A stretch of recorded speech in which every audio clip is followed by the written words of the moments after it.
Hello, and welcome to another viewer-submitted Sudoku.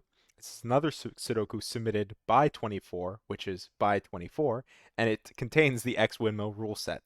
24 seems to be experimenting a bit with the X windmill rule set, and it's coming up with some really cool puzzles, this broken corkscrew being one of them. So we have normal Sudoku rules apply, digits in rotationally symmetrical cells sum to 10, adjacent digits along a green line differ by at least 5. Along a blue line, digits within each region the line passes through sum to the same total. All right, that's again, our X windmill rule set, our German whisper rule set, and a region sum line. So digits in rotationally symmetrical cells, that is, we're given an example, row 4, column 8, which is the cell here, plus row 6, column 2, equals 10. And one thing you might notice is that if you add the row numbers 4 and 6, that equal 10. And if you add the column numbers 8 and 2, that also equals 10. So when you have that sort of relationship, that's what rotationally symmetric means. Another way to think about it is just by drawing a line through the center. So whatever the center cell is, right, like these two are rotationally symmetric. They are across from each other, and actually the line helps here. These two, right, you draw a line through the center. These two, again, drawing a line through the center. So it might take a little bit of time to get used to that, but if you're jumping into this puzzle, I'm sure you'll pick up on it pretty quickly. Then we have our German Whisper rule set about our green lines. So because digits along the green line must differ by at least 5, there is a digit that can never be placed on a green line, and that is the digit 5. The reason is because if you try to place 5 on a German whisper on the green line, and you try to differ 5 by at least 5, then you get the digits 0 and 10, and those are not valid Sudoku digits. So what we look at is we look at a set of the low digits, the digits below 5, 1, 2, 3, 4, and a set of the high digits, 6, 7, 8, 9. The reason that we look at those digits specifically in that grouping is because if you try to differ 1, 2, 3, 4 by at least 5, you will only ever get the digits 6, 7, 8, 9. And if you try to do the same thing with 6, 7, 8, 9, you will get 1, 2, 3, 4. So along green lines, we'll have either an oscillating pattern of low, high, or high, low. Um, that lends itself very nicely to color coding, so we'll probably be doing some of that here today. Then we have that our region sum lines along blue lines. So it says within each region the line passes through. And 24 once again gives an example. They tell us that these three cells, row 4, column 4, row 5, column 5, and row 6, column 6, when summed together, and we'll actually do some color coding here, just for demonstration purposes. Those light blue cells, when summed together, equal the sum of these two yellow cells, and better yet, they also equal the sum of these we'll do red, these 4 cells over here. So the sum of these 4 cells is the sum of is equivalent to the sum of these 3 cells, which is equivalent to the sum of these 2 cells, where I don't think I said this. The region, right? What region means is box. So right, in this box, this part of the line contains these 4 cells. So that is why we color coded it in that way. So hopefully that makes sense. And with all that, those are the rules. Let's just jump right into it. Okay, so if you watched some of the X Windmill recently, you'll know something about 5. 5 plays a very interesting role in the X Windmill rule set because 5 is a guaranteed digit in the center. The reason is because if you try to place 5 anywhere else that isn't the center in the center box, right, then what's the digit that's rotationally symmetric that'll sum to 10? That's 5. And you can't have two 5s in the same box, right? So the rest of the cells, like, around here, you'll have a set of 1, 9, 2, 8, 3, 7, and 4, 6. Not necessarily in that order, but you'll see as we go through, right, the 5s will be connected to one another wherever they may happen to be, and the other digits will, and actually I guess that, yeah, we will be doing a lot of color coding because if if I know that this is a low digit, 1, 2, 3, or 4, then I actually know that this is a high digit here. So, so, I never, hmm, I never thought about the X windmill rule set in that way. So we do have like an alternating low high pattern. All right, so we're gonna have to start like marking some cells up. So give me a second here. 5, definitely we don't know what's like that's not low or high. That's just 5, and actually we'll mark that with pink. But this, so all right, all the rambling. If we jump right into the actual puzzle, we have the 5 in the center, right? And what I'm noticing very quickly here is that these two cells must sum to 10. If they must sum to 10, right, because of our X windmill rule set, then these 3 cells sum to 15, which means that these 4 cells sum to 15 and these 2 cells sum to 15. 15 in 2 digits is either going to be 7, 8 or 6, 9. Either way, these are high digits, which I guess I'll mark in yellow, which means on the other end, these are low digits and they are specifically 1, 2, 3, 4. Then, yeah, even if we maximize, oh, and actually these digits, I was going to say, even if we maximize for 3, but yeah, neither of these digits can be 5 because they sit on the German whisper here. So, hmm.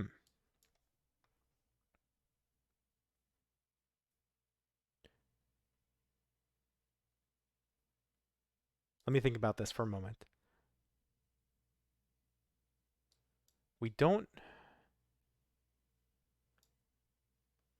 All right, definitely a low-high relation. I don't know how it works, but definitely a low-high relation. But I would like to actually indicate the alternating pattern somehow here. So I'll use green. It's not the nicest looking thing, and red probably isn't very good. Green and purple. We'll go for the Hulk here. Green, purple. And actually, whatever this is gets ported here. So this is also green because of our region sum line, right? These 2 digits must sum to this digit, which is equivalent to this digit. So this becomes purple, and hopefully we'll be able to actually remove the purple and the green soon enough, because I'd like to go back to my my other color coding. Purple leaves us with green. Um, Green leaves us with purple. Purple leaves us with green. Green leaves us with purple. So now actually, I do know what green is. I guess I could have, I know I couldn't have done it in this direction because I didn't mark it properly. So I know now that yellow cannot be purple. So essentially, purple here must be the low digits. So we will remove purple actually, we will replace it with our light blue, which is a much nicer color in my opinion, and we'll put our yellows in place. Now what that's done for us is a few things. We're able to place, if I actually just double click, in, and I will undo that because we actually know the ordering. So yellow gives us blue, so let's go blue. It gives us a low digit. This gives us yellow here. Yellow, we get yellow, this is blue, this is yellow, and I think we've matched our color coding so far. And now what we'll do is we'll double click our light blues, we'll go 1, 2, 3, 4. We'll double click our yellows, go 6, 7, 8, 9. And we can start making some more deductions. So this is going to be blue, this could be yellow, this will, oh, and I guess this will be yellow, and this will be blue. So it'd be nice to port that over here. And also 6, 7, 8, 9. All right. So lots of pencil marking, not a lot of actually work done. So let's start trying to eliminate options. 4, 6, 7. Oh, well, this is interesting. This has to be a low digit here, which means this is a high digit. But the reason that this has to be a low digit is because we have a high digit and equals a high digit, and then you have another high digit here. So how would a high digit and a high digit add up? It just wouldn't work. You'd get greater than 10. So this must be a low digit. The next question is, this can never be 4.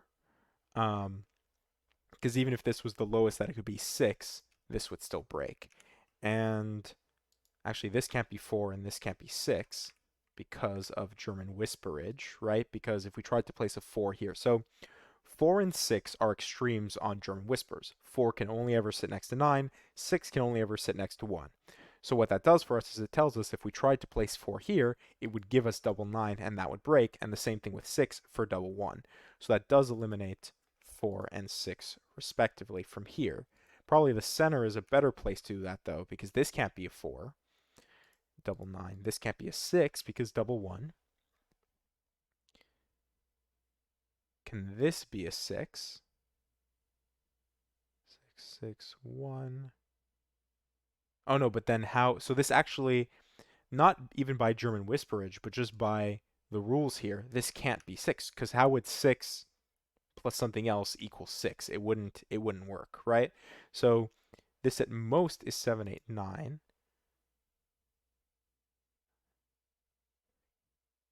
So if neither of these can be 6, then actually this becomes a 6, 9 pair, this becomes a 7, 8 pair, this pulls 9 out of there. 7, 8 means that this is 2, 3, and this is a 1, 4 pair here. Theoretically, that should be doing something for us, right? 6, 9, 1, 4, 2, 3, oh, 7. No, I did 7, 8. 1, 2, 3. Oh, this can't be 3 anymore. Because we know it's a 7, 8 pair, it removes 3 as an option. So 8, 9. Can this be 6 still? 7, 8. Oh, well, this can't be 8 or 9, that's for sure. And this can't be 3. This is limited to 1 or 2.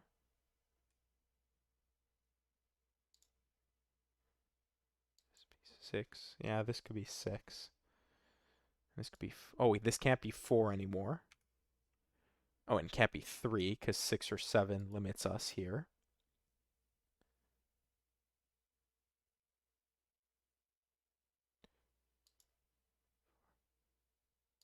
This is interesting. Low digit, so low digit plus low digit, this must be a low digit, which means this is a high digit. But we should actually be able to do more with this, right? This can't be 1, it can't be 2, because it would require double 1. This definitely can't be... Oh, we could have 3, couldn't we? It could be 3, 1 to make 4.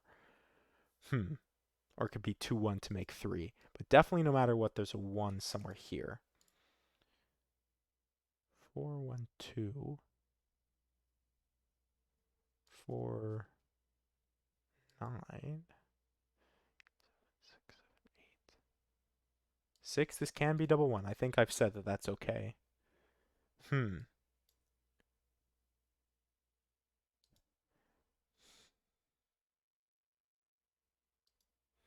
That doesn't port over the way I hoped.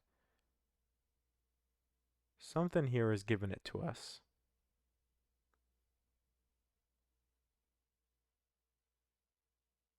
Oh, wait a second. X windmill. X windmill. 7, 8 means this would have to be 2, 3. 3, 4 would say that this has to be 6, 7. The only thing that overlaps is the 7, 7, 3. I have to remember to port this over. Like, this isn't 7. This is an 8, 9 because of the 1, 2. And 1, 2, 3 says that this can't be 6. So actually, we know where 4, 6 go. 4, 6 go here. Order right now doesn't seem to matter, but 3 does tell us now that this has to be 1, 2. 1, 2 tells us that this has to be 8, 9. 7 actually gives us an 8, 9 pair across as well, which means now this can no longer... Well, I guess this couldn't have been 3 anyways. 1, 2... Yeah, either of these is fine. But 7 gives us 6, 1. This is 7. 7 makes this 8. 8, well, I guess this couldn't have been 4 anyways, but 1, 2, 3, 1, 2. 7 gives us 3. Oh, and 3 actually gives us 7, because we need to make... Because this, if this adds to 5, right, then this must add to 10. So this is 7. Because this is 15, right? Sorry. Yeah, this is 15. So yes, this needs to add to 10 across here, which makes this 3. 8 gives us 2 here. And 8, 9. Actually, don't know what to do with that there.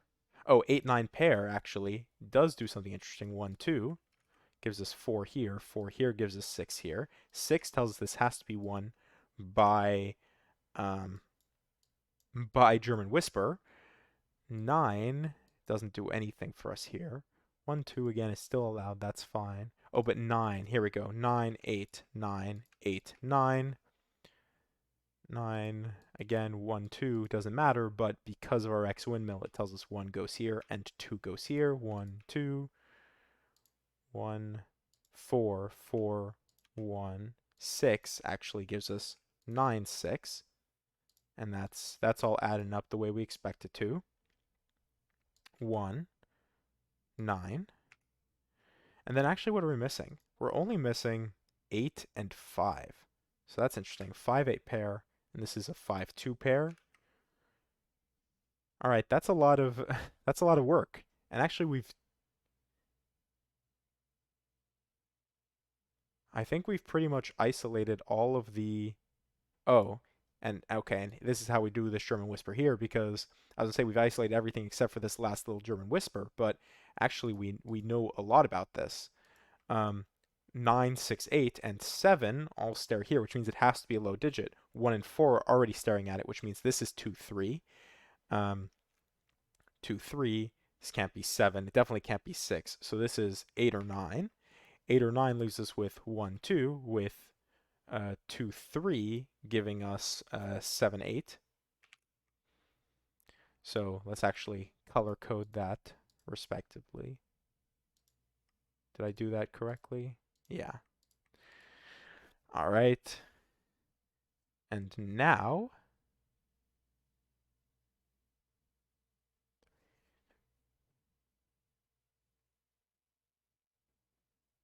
I guess it's Sudoku. Oh yeah, like look, 9. Well, let's do X windmill first. That's 1.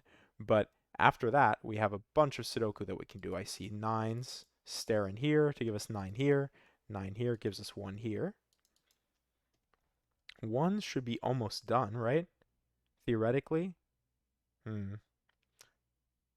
Oh no, I was gonna say no, we're left with an X wing, but actually no, we're not. This is 1, which means this is 2. If this is 2, this is 8. Um, Still don't know the order for that, but 2, 1, 1, 9 here. 9 should be almost done as well. This is 9. And now we in fact have all of our 9s, and we should have all of our 1s. We do. All right.